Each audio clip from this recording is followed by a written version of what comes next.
Salut, c'est Denis. Alors aujourd'hui, je pars rendre visite. C'est quelque chose que je vais reprendre un petit peu. J'avais abandonné pendant un temps, enfin pas abandonné, mais bon, pas plus faire. Donc là, je vais rendre visite à Julien, qui se trouve dans le Brabant wallon, en Belgique. Et là, toi, je suis en Belgique. C'est un peu des paysans en même temps. Au niveau, c'est marrant comme quoi, tu vois, les pays sont différents les uns des autres. Et je pense que tu vois un peu. Là, on est du côté, on est après Mons, on est entre Braine-le-Comte et Mons. Voilà, tu vois, ça donne à peu près une idée de là où je me situe. Et donc du coup, Julien qui a toute une surface qu'il a développée dans l'objectif d'être en autonomie alimentaire, va nous expliquer un petit peu tout ça. Mais surtout là, l'idée, c'est un peu suite à toutes les vidéos que j'avais fait en rapport avec l'habitat autonome et est-il bon de vivre en France? C'était pas trop d'ailleurs le sujet, c'était plutôt quel département est le plus, comment choisir un endroit en France si on souhaite mettre un habitat autonome. Et là, on va parler de ça avec Julien. Quel est le lieu quel est le lieu où on peut s'installer en autonomie en Belgique, sachant que le pays est divisé en deux. Parce qu'il va nous expliquer tout ce bazar là. C'est un pays hyper intéressant au niveau culturel, je trouve. En tout cas, moi je trouve pas mal. Puis au niveau architecture, pour un français, c'est vrai que c'est un peu c'est quand même différent. T'as des maisons qui sont c'est des maisons du Nord, quoi. C'est sympa. Là, tu vois, c'est un ciel belge, bien qu'il fait beau aussi, hein, c'est pas la question. Là, on est en plein mois de décembre en même temps, tu vois, il fait même assez bon pour un mois de décembre. Bref, je m'y rends et puis voilà. Salut, c'est Denis. Et écoute, je suis aujourd'hui chez Julien et sa compagne. Et l'idée va être de pouvoir essayer de discuter par rapport à la vidéo que j'avais fait l'autre fois sur la question de l'habitat autonome. Quel est le lieu le plus adapté pour pouvoir, la réflexion sur le lieu le plus adapté pour s'installer en autonomie sur un terrain en France. Et là, comme je suis en Belgique, c'était un peu l'idée de discuter de cette question-là. Alors là, c'est un beau con qui est sur la table. Je précise parce que je sais que les commentaires peuvent être toujours très intéressants. C'est un cadeau. C'est pas qu'on est en train de boire en ce moment, sur tout de suite. Déplacé là, mais oui là, peut-être après, effectivement. Mais c'est de l'eau de vie, vous faites. C'est l'alcool de prune. L'alcool de prune. Alors je fais ça aussi. Si vous voulez la recette. Voilà, c'est toujours sympathique. Donc là, on est en Belgique, pas très loin de Bruxelles. Et donc du coup, l'idée est un petit peu de comprendre. Est-ce que c'est évident, facile de s'installer en autonomie en Belgique, ou est-ce qu'il y a des restrictions, des choses qui sont complexes et qui peuvent éventuellement faire retarder le projet? Il faut déjà savoir que l'autonomie énergétique en Belgique, c'est pas possible. C'est-à-dire que tu peux la faire, mais... On peut mettre des panneaux, on peut... l'éolienne, ça je ne pense pas. Il faut des autorisations, c'est un peu plus compliqué. Les citernes d'eau, ça aussi. Mais légalement, tu es obligé d'être raccordé au réseau. Tu es obligé d'être raccordé au réseau électrique et tu es obligé d'être raccordé au niveau de l'eau et des égouts. Sinon, ta maison est considérée comme un insalubre. Si elle est insalubre, tu ne peux pas domicilier dedans. Et si tu ne peux pas domicilier dedans, tu es considéré comme un SDF. Et pour ce qui est des habitats légers, c'est pas reconnu comme une maison. Donc tu ne peux pas non plus te domicilier dedans en Belgique. En Belgique, il y a un registre, ce qu'on appelle un registre national, ça n'existe pas en France. Donc c'est un registre, décidément ce geste, qui n'est pas papier, qui est informatisé. Et dans lequel toutes les personnes habitant en Belgique sont reprises avec leur adresse, leur numéro de registre national, qui permet d'identifier les personnes et de savoir où elles se trouvent en Belgique. Et si tu n'es pas dedans, tu n'as droit à rien. Tu n'as pas le droit d'ouvrir un compte bancaire, tu n'as pas le droit d'avoir des aides, de la mutualité, le chômage, tout ça. Pour avoir tout ça, il faut être domicilié pour avoir droit aux aides de l'État. D'accord, ouais, donc du coup ça limite peut-être pas mal le truc. Oui, ça veut dire que tu peux avoir une résidence secondaire en sur autonomie, mais ça peut pas être ta résidence principale. Il faut que tu te débrouilles pour te domicilier quelque part. Alors ça commence. Il faut savoir aussi que la police vérifie que tu es bien domicilié là où Voilà, tu dis. donc, dès que tu achètes ta maison, un policier de quartier vient pour vérifier. Pour si vérifier tu vis ça. pas là, Tiens, on tout n'a ça. pas ça, non, mince. Que tu l'achètes ou que tu la loues. Ouais, Vraiment, tu c'est déclares normal, que tu es domicilié là. On vient vérifier si t'es vraiment chez toi. Et là. on c'est vient ça. vérifier si c'était vraiment D'accord. 3, 4, 6, 12, 18. Ah, ok. Je peux pas faire toutes les tables de multiplication, Mm. mais Mince. c'est pour éviter aussi de fraude sociale.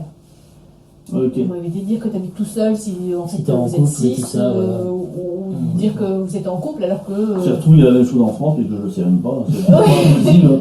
Moi, la maison que j'avais prise, enfin, qui est une plus une cabane qu'une maison, j'ai pas eu. Non, personne n'a demandé si j'étais là. C'est vrai que quand on doit se déclarer aux impôts, l'adresse que l'on donne, c'est. On doit donner le bail. Enfin, quand c'est une location, c'est un bail. Et puis quand c'est un achat, c'est. L'acte de propriété. L'acte de propriété, voilà. Tu donnes ça au- Et après, si tu veux l'adresse qui est donnée aux impôts, c'est une adresse qui fait preuve sur plein de trucs. En fait, dès qu'on te demande un justificatif de domicile, bah, ça va être ça qui va primer. Il y a aussi d'ailleurs la facture de télécommunication. Mais c'est pareil, toi, c'est ta pièce d'identité, en fait. C'est ça, il n'y a personne qui vient vérifier si c'est vrai ou pas.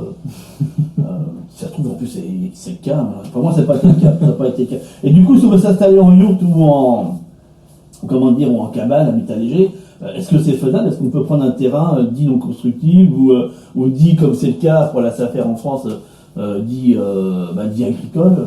Est-ce qu'on peut installer un truc dessus en se disant, bah tiens, voilà, je vais être un peu maraîcher, un peu éleveur, comme ce fut le cas en France. Il y a quelques personnes qui avaient fait ça en prenant 2 poules, 3 chèvres et en se déclarant voilà, ils peuvent plus, c'est griller, ça fait griller le truc, hein, cherchez pas, c'est plus la peine. Mais maintenant, il faut un minimum de poules ou de chèvres, avec 3 poules, tu fais plus. Hein, mais est-ce qu'on fait un mine de rien, est-ce qu'on peut, même avec plusieurs, peut-être avec, je sais pas, 50 poules, 100 poules, ou 20 chèvres, ou. Déjà ici, enfin, tu vois, tu mets le cas à Brennaleux avec tout le petit village de terrain avec C'est ça c'est très vert, en tout cas, il y a plein de. Ouais. Mais je veux dire, en fait, tu peux, si jamais tu fais construire, ici à Braine-le-Comte, il y a une yourte, si tu veux faire construire une maison, on t'autorise pendant 2-3 ans, donc le temps de la fabrication de ta maison, de te mettre en habitat léger à côté pour aller. Ça va être une zone de transit en fait, tu peux pas y habiter de manière définitive. Parce que ton domicile sera dans la maison que tu es en train de rénover. D'accord. Ouais, c'est un peu comme en France quand on autorise à mettre en caravane pendant que ta maison est à 5 Voilà, c'est la même chose. Et alors, il faut savoir aussi qu'en Belgique, il y a des lois pour. Donc on a un royaume en Belgique, donc pour tout le royaume. Puis tu as des lois en région wallonne ou en région flamande. Puis tu as des lois communautaires. Voilà, c'est très scindé. Donc c'est assez compliqué. En région wallonne, il y a quelque chose qui est en train de passer pour les habitats légers. Mais c'est pas encore passé. Et alors tu parlais de 100 poules tout à l'heure. Attention, 100 poules, c'est une exploitation en Belgique qui doit arrêter à 99 poules. Donc vraiment, il y a beaucoup de règles en Belgique et il faut faire attention parce que les règles au niveau fédéral, donc au niveau de tout le royaume, parfois ne sont pas tout à fait les mêmes qu'au niveau régional. Si tu avais quelque chose en région wallonne et que tu prends ta caravane et que tu vas en région flamande, il n'est pas dit que c'est possible. Ouais, ok. Parce qu'il y aura une différence linguistique entre la Flandre et la Wallonie. Et au niveau législatif. Et au niveau législatif donc, aussi. Tout le monde. D'accord. Pour le même pays en fait. C'est ça. Ok, d'accord. Donc, en fonction, tu seras sur. Je sais qu'il y a des cas d'agriculteurs qui sont comme ça à cheval sur les deux. Oui, il y a eu le cas, il n'y a pas longtemps. Sur les deux régions. Et donc, une partie de sa grange est en Flandre, l'autre en Wallonie. Et c'est pas les mêmes, règlements. Donc, du coup, il y a une partie qui est bleue, une partie qui est verte. Le pauvre gars, en fonction. Je crois que c'était une question de gestion des stocks. Il y a des choses qu'il pouvait faire en Wallonie, mais qu'il ne pouvait pas faire en Flandre. Et donc, la moitié de son champ, il pouvait être traité comme ça, mais pas l'autre moitié. Voilà. Le pauvre. Enfin, quelle idée aussi d'aller construire une ferme juste sur la frontière. Sur la frontière. Ouais. Après, ça peut être utile s'il utilise les avantages des deux pays. Ouais, mais c'est plus contraignant. C'est plus contraignant, d'accord. Du coup, je de chance. L'autonomie énergétique, tu peux l'avoir. Mais tu vas louer les compteurs, tu vas être accordé au réseau, c'est obligatoire. Sinon, ta maison, théoriquement, tu peux pas y vivre dedans. Ouais, du coup, ça limite vachement l'autonomie. Disons qu'au niveau financier, au niveau de l'eau, par exemple, ça vaut quand même le coup, parce que chez nous, le mètre cube est à 5-6 euros. Ouais. Donc, ça vaut quand même le coup.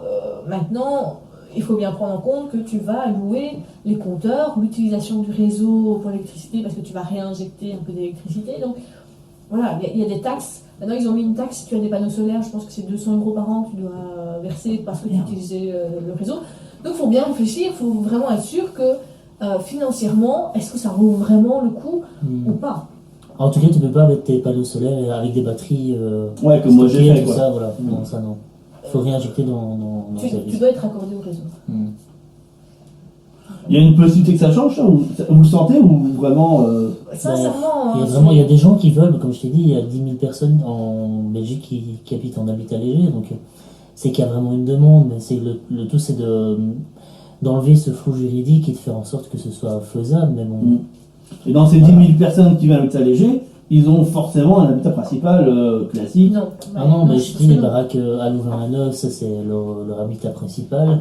Ou alors c'est vrai je suppose qu'il y en a quand même 2-3 où tu as une boîte aux lettres chez les parents et eux ils vivent là. D'accord. Comme ça doit se faire aussi, mais bon. J'avoue que j'en connais pas qui habitent là, donc je sais pas comment ça se fait exactement. Moi je connais que le cas des yurts ici. D'accord. Voilà. Ok.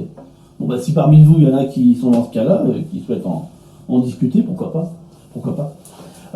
Du coup au niveau climat, la Belgique, est-ce que j'ai vraiment une grosse différence marquée comme comme ça peut être le cas en France, et tu prends le nord de la France et Menton par exemple, où tu as vraiment un climat qui est assez différent, enfin très marqué en tout cas, ou si on compare, je sais pas, tu vois, le Languedoc-Roussillon avec la Bretagne, tu vois, est-ce qu'on a quelque chose comme ça d'assez marqué en Belgique? Il y a des lieux, c'est plus adapté, ou pas d'ailleurs, à ces principes-là.